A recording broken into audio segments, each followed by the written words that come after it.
গরমে স্বস্তি দিতে রানাঘাট পুলিশের জলছত্র, সঙ্গে সচেতনতার বার্তা। তীব্র দাবদাহে নাজেহাল রাজ্যবাসীর জন্য বিশেষ উদ্যোগ নিল রানাঘাট পুলিশ জেলা প্রশাসন।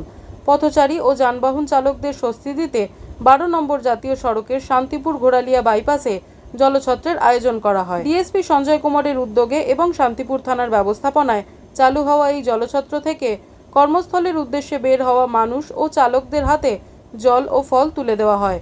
ট্রাফিক ডিএসপি সঞ্জয় কুমার জানান, যতদিন দাবদাহ চলবে ততদিন এই ব্যবস্থা চালু থাকবে।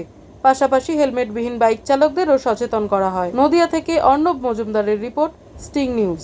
আজকে আমাদের এখানে জলছত্র প্রোগ্রাম চলছে।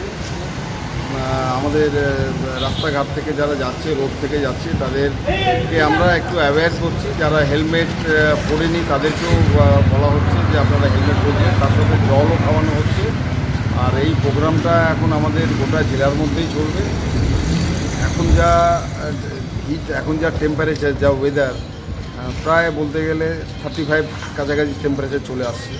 এই স্কর্চিং হিটের মধ্যে প্রচুর কষ্ট হচ্ছে লোকজনের, ইনক্লুডিং আমরা এর মধ্যে ট্রাফিক অ্যাওয়ারনেস প্রোগ্রামটাও আমরা করছি, মানুষকে সচেতন করার জন্য, মানুষকে অ্যাওয়্যার করছি যাতে কোনো রকম ইনসিডেন্ট, অ্যাক্সিডেন্ট যাতে না হয়।